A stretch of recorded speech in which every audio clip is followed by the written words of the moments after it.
धुंधली ने फिर से देखा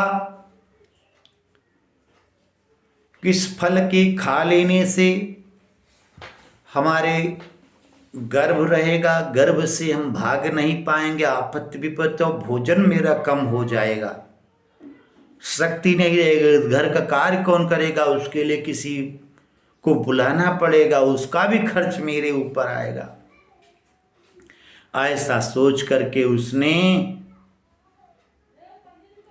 तमाम प्रकार की दुर्भावनाओं के साथ फल के विषय में सोचा ही नहीं। तिर्यक चेगा चागतो गर्भस्तदा में मरणम भवित, और तो और कहीं तिरछा हो गया गर्भ तो मेरा मरण हो जाएगा, मैं तो बचूंगी ही नहीं।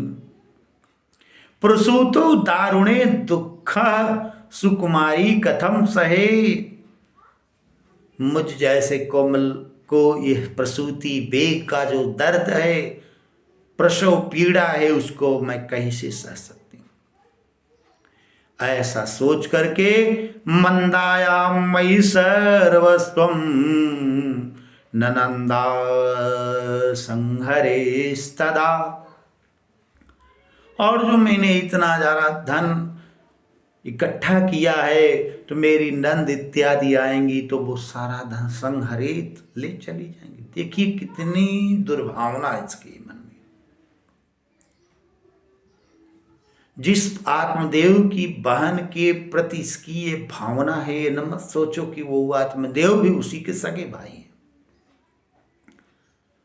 और अगर कोई नंद एक बार आकर के कुछ ले भी ले तो फिर क्या वो रोज रोज लेती है,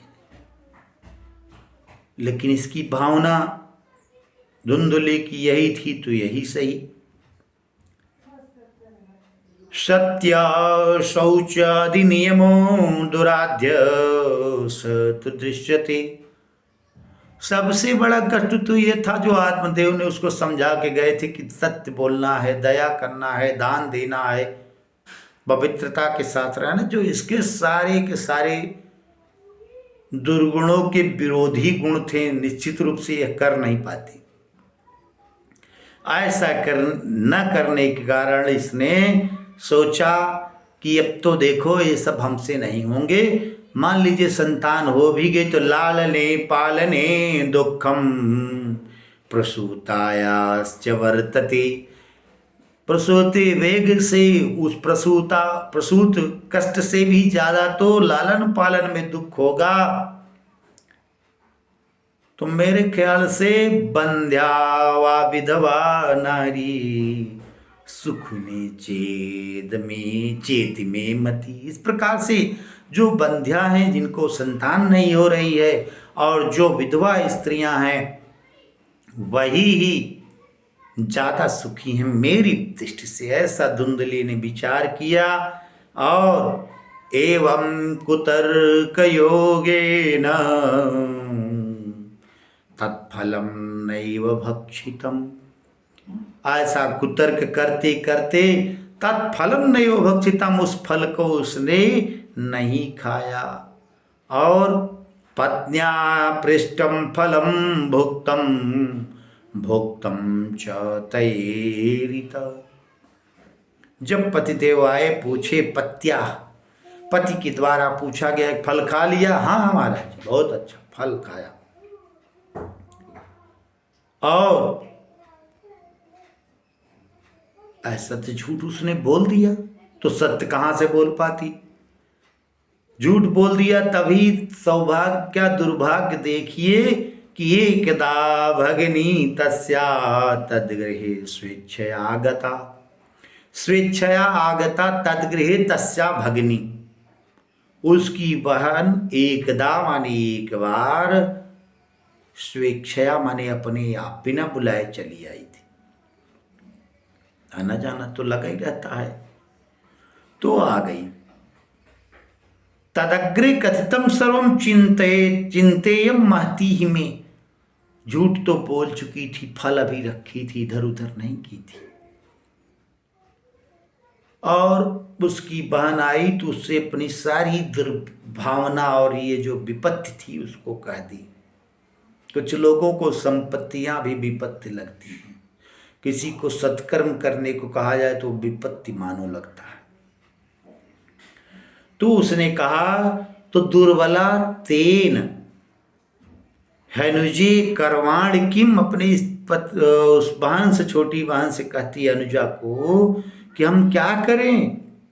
शाब्रवीमं गर्भोस्ति तम दास्यत प्रसूतितः, तो उसने कहा तुम चिंता ना करो, मेरे गर्भ है, मैं अपने इस गर्भ को ले आकर तुमको दे दूंगी।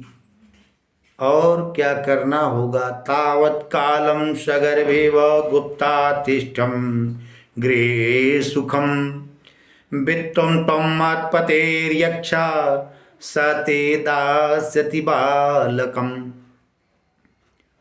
और तब तक तुम झूठ बोलो।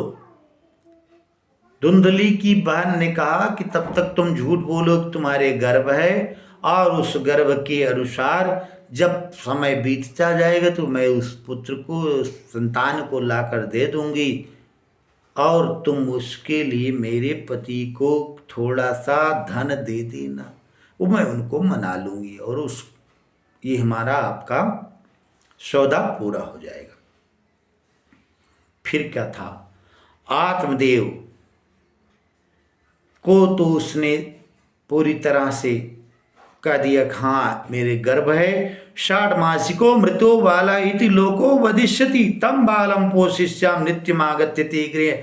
जैसे ही उसके गर्भ पूर्ण हुआ, कुछ महीना बीता, तो रात में ला करके अपने पुत्र को ही दे देती। उसकी बहन धुंधली ने कहा कि ठीक है, उसको धन दे दिया, लेकिन अब उसके स्तन से जब दूध नहीं निकला,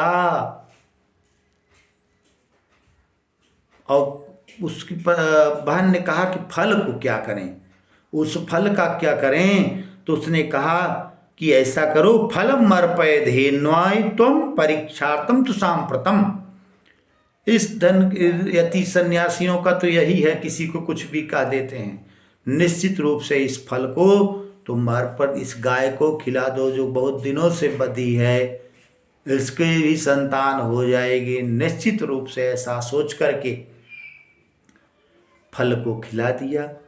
अब फल का असर अलग हो रहा था, और इन दोनों की अलग से जो व्यवस्था थी उसके अनुसार आचरण हो रहा था।